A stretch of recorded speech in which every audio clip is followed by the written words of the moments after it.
Tom, when did you move to Saddlebrook Ranch? Well, my wife Kathy and I moved about 3 years ago, this August actually. And where did you live before? Well, we lived in Gilbert, a suburb of Phoenix, Southeast Valley.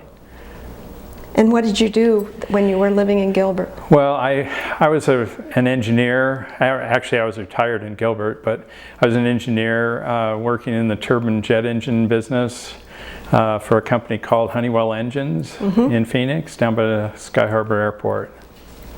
So what made you move to Saddlebrook Ranch? Well, we wanted to have a little cooler temperatures. You know, we're in the foothills here, and the temperature is about 10 to 12 degrees cooler than Gilbert.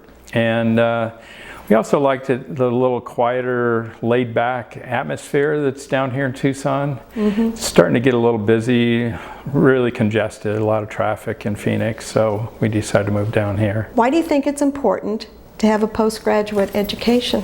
It opens up a lot of opportunities, no matter who you are, what your skill sets are, what your aptitudes are for things.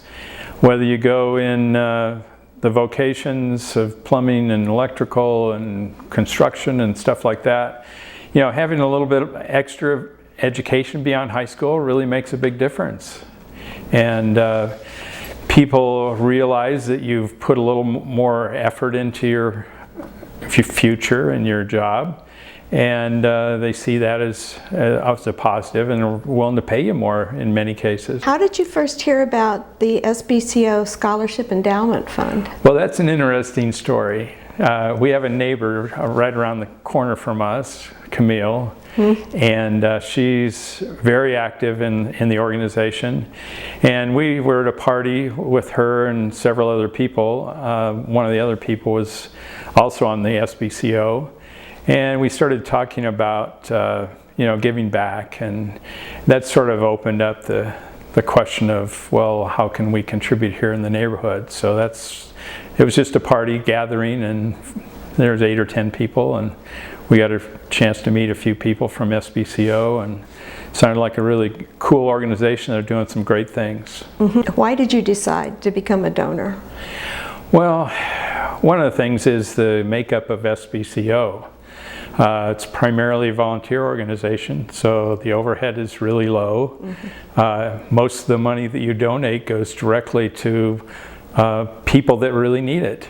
And their focus generally is on the local communities here, the mining communities up north of here, north of Oracle. And that's always been, I've lived in Arizona since 1960.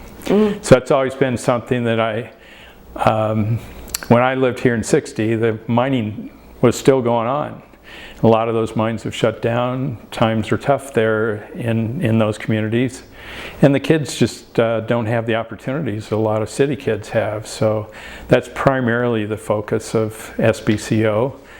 They do a lot of other things too, but you know, that's their area of expertise. What would you tell someone who's thinking about becoming an endowment fund donor? Well, you know, my wife and I have always supported education and stuff like that.